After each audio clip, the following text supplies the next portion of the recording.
Welcome to my channel bright Gyan. Set 15 होने वाला है। इससे पहले 14 सेट हो चुके हैं। अगर आप लोग नहीं देखे तो प्लेलिस्ट बनाओ, आप लोग जाकर देख सकते हैं। बेहतरीन सब क्वेश्चन। अभी एग्जाम का सीज़न चल रहा है, बस कुछ लोगों का एग्जाम का सीज़न नहीं चल रहा। बस एग्जाम के सीज़न से पहले आप जितना भी तैयारी कर सकते हैं, 9th क्लास में, 10th क्लास में, 11 12 के, उसके बाद आप कुछ भी तैयारी कर सकते हैं। देखिए, आप बस ये टाइम पास के नियत से देखिए, आपको कुछ ना कुछ क्वेश्चन जैसे देखे रहेंगे ना, आपको कभी ना कभी याद आएगा। आप कभी ना कभी एग्जाम दोगे, या फिर आप पढ़ाई तो करते हो, तो कहीं ना कहीं आपको ये एग्जाम में देखने को आपको मिलेगा। ठीक है, चलिए स्टार्ट करते हैं बिना किसी देरी के। हाइड्रोजन बम आपने सुना होगा। हाइड्रोजन बम, हाइड्रोजन बम आधारित है तो किस पे आधारित है, मतलब कौन से नियम पे वो काम करता है? तो नाभिकीय संलयन पर। जो सूरज काम करता है ना नाभिकीय संलयन पे। नाभिकीय संलयन का मतलब क्या होता है? देखिए, दो छोटे छोटे कण मिलकर के एक बड़ा कण का निर्माण करता है। तो ये आपको पता है, ये हाइड्रोजन बम जो है ये खतरनाक होगा, क्योंकि छोटा कण मिलकर के बड़ा कण बन गया। जैसे मान लीजिए एक पत्थर, दो पत्थर मिलकर के एक पत्थर बन गया, तो इससे ज़्यादा नुकसान होगा ना। तो इससे याद कर सकते हैं कि नाभिकीय संलयन में ज़्यादा नुकसान होगा। ठीक है, तो हाइड्रोजन बम किस पे आधारित है? नाभिकीय संलयन पर। चलिए अगला क्वेश्चन देखिएगा। जल का सर्वाधिक शुद्ध रूप, शुद्ध मतलब क्या होता है? प्योर। तो प्योर रूप आपको क्या मिलेगा? वर्षा का जल, बारिश का जल। ठीक है, बारिश का जल। अब ये बारिश के जल से आपको याद करना है कि 5.5 पीएच वैल्यू जो कम होता है ना, 5.5 से कम पीएच वैल्यू होता है तो अम्लीय वर्षा होता है। कौन सा वर्षा होता है? अम्लीय वर्षा। अम्ल मतलब होता है एसिड रेन। आपको पता है एसिड रेन होगा, 5.5 से कम पीएच वैल्यू होगा तो। ठीक है, और क्या हम जानेंगे इसमें? सल्फर की मात्रा ऑक्सीजन मतलब हवा में, सल्फर की मात्रा और नाइट्रोजन की मात्रा अगर होगा, आपको देखिए सल्फर का और नाइट्रोजन की मात्रा, नाइट्रोजन का तो होगा ही करता है, सल्फर की मात्रा आपका ज़्यादा होगा तो अम्लीय वर्षा होगा। ठीक है, चलिए अगला क्वेश्चन देखिएगा। ग्रीन हाउस गैस प्रभाव है, मतलब ग्रीन हाउस गैस क्या होता है? देखिए, आपको पता है सूरज की रोशनी आती है पृथ्वी पर, ये लेयर है, आपको पता है 5 परत होता है। तो समताप मंडल में आपको पता है कि आपको ये क्या करता है? पराबैंगनी किरण को रोकने वाला है। तो ये पृथ्वी, मान लीजिए पृथ्वी है, तो सूरज की किरण पृथ्वी पर पड़ती है, तो कुछ हिस्सा जो है ना, ज़्यादातर हिस्सा वापस चला जाता है। सूरज की किरण से जो हीट आती है वो वापस चला जाता है, मगर कुछ हिस्सा क्या होता है? ये ज़मीन पर रख जाता है। अगर ये क्या होता है, ये सारा वापस चला जाएगा तो पृथ्वी का टेम्परेचर 25 डिग्री सेल्सियस से भी कम हो जाएगा। आपको पता है 25 डिग्री सेल्सियस से जो कम हो जाएगा तो जीवन यापन करना तो बड़ा मुश्किल हो जाएगा। तो ये क्या होता है? ज़मीन क्या होता है? हीट हो जाता है। अब कभी कभी हद से ज़्यादा हीट हो जाता है तो क्या होता है? पृथ्वी पर गर्मी ज़्यादा बढ़ने लगेगा। तो इसका सबसे बड़ा कारण तो आपको बहुत चीज़ मिलेगा, मगर सबसे बड़ा कारण आपको मिलेगा कार्बन डाइऑक्साइड। सबसे मेन यही है। तो कार्बन डाइऑक्साइड आपको पता है, जितना आबादी बढ़ेगा तो जितना भी जीव है सब क्या निकालता है? ऑक्सीजन लेता है, कार्बन डाइऑक्साइड निकालता है। ये कार्बन डाइऑक्साइड की मात्रा तो बढ़ेगा ही, और ऊपर से पेड़ पौधे आपको बहुत कम देखने को मिलेंगे। क्यों? उसको कटाई कर करके क्या बन रहा है? वहाँ पे घर वगैरह बन रहा है, बिल्डिंग वगैरह बन रही है, तो पेड़ पौधे भी लगाना बहुत ज़रूरी है, क्योंकि कार्बन डाइऑक्साइड की मात्रा कम होगी। तो अब कार्बन डाइऑक्साइड की मात्रा बढ़ रही है तो क्या होगा? ग्रीन हाउस इफेक्ट आपको देखने को मिलेगा। अब दूसरा है nitrous oxide. Nitrous oxide N2O बोलते हैं। ये हंसाने वाला भी गैस है। ठीक है, लाफिंग गैस, हंसाने वाला गैस। ठीक है, तो इससे क्या होता है? इंसान को हंसी आता है। आपके बॉडी में भी मिलेगा, जिसके बॉडी में जितना नाइट्रस ऑक्साइड मिलेगा वो इंसान ज़्यादा हंसेगा। फिर क्या? मीथेन है, क्लोरोफ्लोरोकार्बन है। क्लोरोफ्लोरोकार्बन कहाँ से मिलता है? आपको AC से मिलेगा, फ्रिज से मिलेगा। ठीक है, ये सब आपको हम बता रहे हैं। अब वाष्प आपको पता है, जल वाष्प भाप बन करके जो पानी उड़ता है, जल वाष्प 100 डिग्री सेल्सियस पे क्या होता है? पानी गर्म होता है। उससे पहले क्या होता है? भाप बनने लगता है। ठीक है, और ओजोन आपको पता है, जो समताप मंडल में ओजोन लेयर है। तो आप सब याद, आपको सब कुछ बता दिया।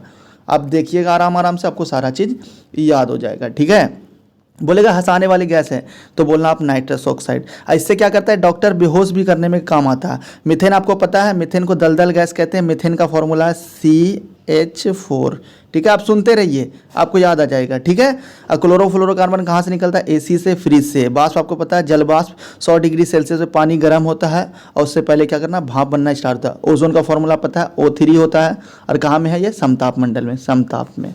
ठीक है, समताप में। चलिए कितना इन्फॉर्मेशन मिला। चलिए अगला क्वेश्चन देखिएगा। दाढ़ी बनाने तथा आँख, नाक, कान की जांच जो करता है, तो देखिए ये आपका क्या है? अवतल दर्पण। तो अवतल दर्पण में क्या होता है? कोई भी चीज़ बड़ा दिखता है, जैसे मान लीजिए इतना बड़ा, तो ये क्या दिखेगा? इतना बड़ा दिखेगा आपको, बड़ा दिखेगा। तो आँख तो छोटा है, उसको डॉक्टर को बड़ा दिखना तो अवतल दर्पण। नाक में जैसे कुछ बीमारी हुआ तो नाक को देखना तो बड़ा करके देखेगा तो साफ साफ दिखेगा, तो उसमें भी अवतल। कान को भी बड़ा देखना, मतलब बीमारी वगैरह में ये अवतल दर्पण का इस्तेमाल। याद रखिए अवतल दर्पण क्या करता है, बड़ा प्रतिबिंब बनाता है। चलिए अगला क्वेश्चन देखिएगा, नाभिकीय विखंडन में प्रयुक्त होता है। नाभिकीय विखंडन मतलब क्या होता है, जैसे मान लीजिए ये एक बड़ा कण है, ये 2 कणों में टूट जाएगा, 3 कणों में टूट जाएगा, 4 कणों में टूट जाएगा, ठीक है, तो इसी को बोलेंगे विखंडन। तो नाभिकीय विखंडन यूरेनियम, ये यूरेनियम कितने परमाणु संख्या है, 92 इसकी परमाणु संख्या है, ठीक है, परमाणु संख्या, ठीक है, इसकी परमाणु संख्या कितना है, 92 है, ठीक है, परमाणु संख्या 92। यूरेनियम, यूरेनियम की किससे टक्कर करता है, न्यूट्रॉन से, ठीक है, न्यूट्रॉन से टक्कर खिलाता है इसको यूरेनियम के अंदर, तो विखंडन आपको देखने को मिलेगा, बहुत सारी एनर्जी पैदा होगी। चलिए अगला क्वेश्चन देखिएगा, चंद्रमा पर गुरुत्वीय त्वरण, गुरुत्वीय त्वरण का मतलब गुरुत्वाकर्षण बल के बारे में बता रहा, तो कितना भाग होता है। जैसे मान लीजिए यहाँ पर आपका वेट 60 किलो है, जब आप जाओगे चांद पे जाओगे तो आप क्या करोगे, आप कितने केजी के हो जाओगे ये आपको देखना है, तो आप 1/6 से भाग दे दीजिए, तो आपको कितने केजी के हो जाओगे, 10 केजी के। मतलब आपका वेट घट बढ़ सकता है पृथ्वी पर और चंद्रमा पर, मगर अगर आप आओगे, जैसे आप कुछ ले करके जाओगे, जैसे मान लो ये फुटबॉल है, ये आप चंद्रमा पर लेके जाओगे, इसका साइज में द्रव्यमान में कोई बदलाव नहीं आएगा, मगर इसके वजन में बदलाव आएगा। चलिए अगला क्वेश्चन देखिएगा, द्रव अवस्था में पाए जाने वाला धातु कौन सा। द्रव अवस्था में, द्रव मतलब लिक्विड, तो आपको पता है पारा 80 परमाणु संख्या है, परमाणु संख्या कितना है इसकी, 80 है। अब आपको पता है पारा, पारा आपको पता है कैसा होता है, आप देखोगे थर्मामीटर देखोगे डॉक्टर का, या आप अपने घर पे भी रखते होगे, देखोगे अंदर में लिक्विड टाइप पे, वही पारा है, ठीक है, टेम्परेचर को नापने में मदद करता है। चलिए अगला क्वेश्चन देखिएगा, सुराही का पानी ठंडा होता है, तो सुराही का पानी कैसे ठंडा होता है, वाष्पीकरण से। जैसे देखिए आप सुराही में पानी रखोगे, ठीक है, सुराही में पानी रखोगे तो पानी देखोगे इसके बगल से रिस करके आएगा, कैसे, इसमें छेद होता है, थोड़ा थोड़ा छेद होता है, कैसे, जब ये बनता है तो उसमें बालू भी डाला जाता है, तो बालू क्या करता है, थोड़ा सा छेद रह देता है, ज़्यादा छेद नहीं रहेगा तो पूरा पानी बाहर आ जाएगा, हल्का हल्का पानी इसमें रिस करके रहता है। और जब इस पर हीट पड़ता है तो क्या करता है, सबसे पहले इसको भाप बना करके उड़ाएगा, तो वही वाष्पीकरण के कारण सुराही का पानी ठंडा होता है। वाष्प बन के उड़ता रहेगा, इसमें हीट आवे नहीं करेगा, नहीं हीट आवेगा नहीं ये गर्म होगा, समझ गए, तो वाष्पीकरण। चलिए अगला क्वेश्चन देखिएगा, 2011 के जनगणना के अनुसार सबसे कम जनसंख्या घनत्व वाला राज्य क्या। जनसंख्या घनत्व से मतलब क्या, घनत्व मतलब क्या होता है, जैसे आप देखे होंगे आपके घर के बाजू में भी घर मिलेगा आपको, बहुत ज़्यादा कंजेस्टेड रहेगा, तो यही बहुत दूर दूर में घर रहेगा आपको देखने को मिलेगा, 1 किलोमीटर के अंदर जो है 300 200 आदमी 50 आदमी मिलेगा, 100 आदमी मिलेगा, तो जनसंख्या घनत्व वाला। तो अरुणाचल प्रदेश, अरुणाचल प्रदेश की राजधानी ईटानगर, यहाँ लिखा हुआ है ईटानगर अरुणाचल प्रदेश की राजधानी, तो आप याद रखोगे ईटानगर से याद रखोगे, ईंट मारा, इतना ईंट मारा, लोग वहाँ में है ही नहीं, उसका घनत्व कम हो गया। 2011 के बाद जनगणना फिर दोबारा नहीं हुआ, और जनगणना कितने साल में होता है, 10 सालों में होता है, ठीक है। चलिए अगला क्वेश्चन देखिएगा, केवलादेव राष्ट्रीय उद्यान या भरतपुर पक्षी विहार कहाँ है। देखिए भरतपुर और केवलादेव तो कहाँ, राजस्थान के अंदर है। कैसे याद कीजिए, भरतपुर, केवल भरता भात खाना है, राजी है तो आ जाओ, ऐसे याद करोगे। केवला मतलब आपको कोई बोला कि भैया हमारे घर दावत है आपका, कोई बोला आप दोस्त को कि दावत दोगे, तो बोला दावत है मगर एक शर्त है, भरता बनाएंगे, केवल राजी हो तो चलो, तो केवल भरता से याद है भरतपुर, केवला से याद है केवला, और उसके बाद राजस्थान, राजी हो तो राजस्थान। और राजस्थान की राजधानी क्या है, जयपुर। और जयपुर को क्या कहते हैं, पिंक सिटी, क्या कहते हैं, पिंक सिटी, ठीक है। चलिए इतना आपको इन्फॉर्मेशन दे रहे, आप मेरे आवाज़ को सुनिए, नोट डाउन कीजिए, वीडियो देख करके भागिए मत, बहुत अच्छा इन्फॉर्मेशन आपको दे रहे हैं, इसलिए तो हमने लिख दिया है 9th 10th 11th 12th वाले के लिए कंपटीशन की तैयारी, वही सब बच्चा लोग तैयारी करेगा तो बढ़िया होगा। सवाल है, जुलू जनजाति किस देश में पाया था, तो जुलू जनजाति दक्षिण अफ्रीका में पाया था, दक्षिण अफ्रीका में पाया जाता है, ठीक है, याद कर लीजिएगा। जुलू कैसे याद करें, जुलू, जुनू, जुनू याद करिएगा, जुनू, जुलू से याद कीजिएगा जुनू, तो आपको याद आ जाएगा, जुलू देखिएगा ना, कोई याद आएगा जुनू। अब दक्षिण अफ्रीका आपको पता है, AB डिविलियर्स क्रिकेटर है, वो कितना बढ़िया खेलता है, जुनून में खेलता है, तो जुलू जनजाति दक्षिण अफ्रीका में।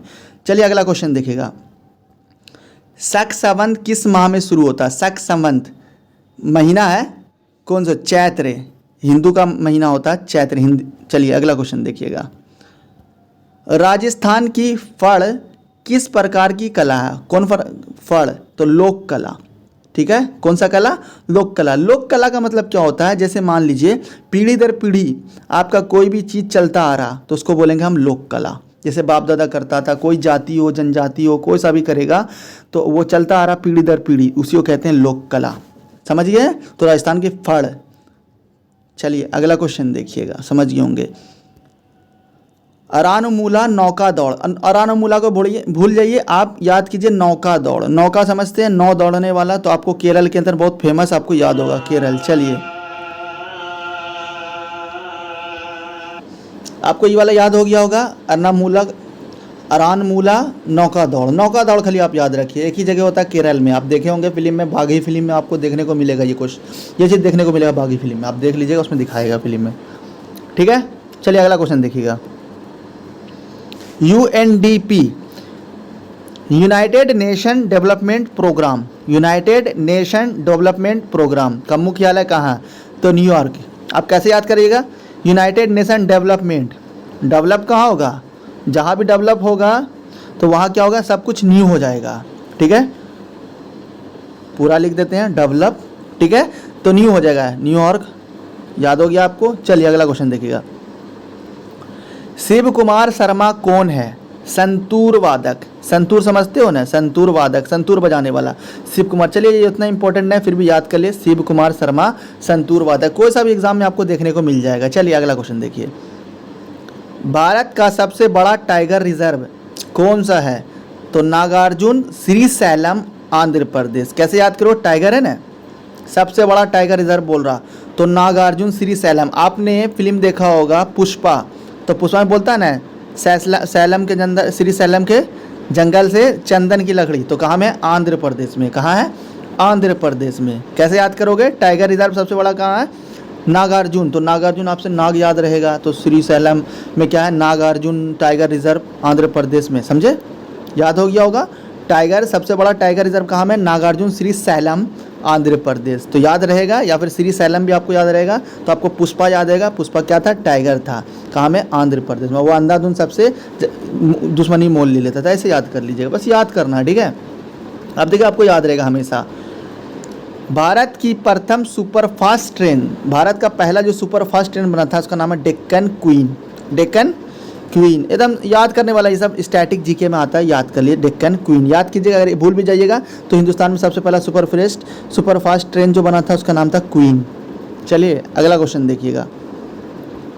अहमदनगर की रानी कौन थी?